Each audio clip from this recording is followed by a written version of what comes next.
Hey, Nick here with Schwartz Aquatics. Are you looking for a lovely little Mbuna that's relatively easygoing and will get along with your other species, along with stunning color and amazing sexual dimorphism? Stay tuned for the Pseudotropheus Mbenji.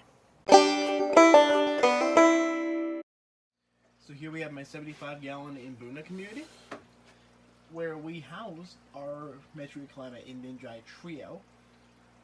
I'll pull you over to the male right here. These guys are a fantastic little Mbuna, get about 6 inches. So they are an Mbuna, so they are still a cichlid from Lake Malawi. So if you have a lower pH, like in the 6s, then I recommend a crushed coral substrate or an aragonite substrate to help you buffer that up. However, these guys are a lot calmer than your other Mbunas, like your Psilocybes and your Demasonites. They're more akin to things like their tank mates here, yellow labs, blue zebras. All in all, a very, very calm fish. These guys, I'm keeping them in a tropical temperature right now, about 75.2 degrees. This tank gets a water change once a week.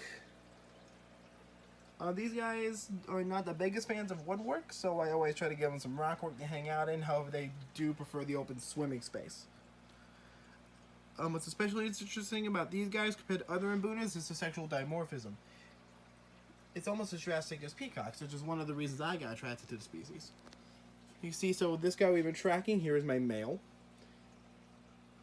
He's got the blue body of your typical zebra species, and the orange dorsal fin, and obviously you see your egg spots and whatnot. And his females are right over here. Here's one of his females right here. Get the camera to get down to her. There we go. And this is one of his females. Now, she looks a lot like an OB peacock. However, one way you can tell her apart from an OB, if everyone else will move, is she has a bit of the orange from the male on her dorsal as well.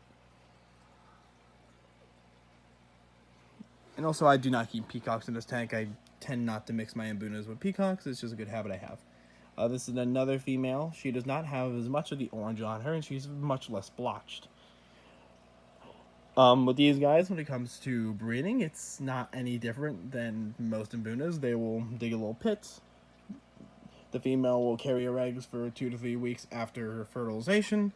She will spit them out at that point, and for her first few days of their lives, they will be safe and sound in her mouth. So, I told you everything that I love about this species, so let's talk about some of the things you should know before you keep it. First off, this is an Mbuna. This is an African cichlid. This should not be kept in a community setting. It'll kill anything it sees that's in a community setting. And again, if you put it with lightly tempered Mbuna, like I have over here, yellow labs, blue zebras, you can even probably mix this with red zebras and other slightly more easygoing Mbuna, then you'll have a very nice aquarium with a very lovely fish. One of these guys are very aggressive diggers, at least in my experience, so you will see a lot of pit digging. So try to place a lot of rock work on things you don't want to see dug up. So these guys definitely not plant friendly.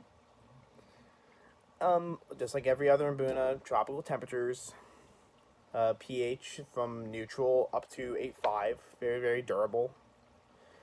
And again, a very beautiful, very easygoing fish for a home aquarium. These guys will get about 6 inches, so you want to have a 75-gallon aquarium or more. You can shoehorn them in a 55, but bigger is always better for any species. And lastly, these guys can get confused for OB peacocks in the store, especially the females, so I'd say be careful of that. But besides that, you should be fine. Have fun and stay safe out there. And thanks for joining me.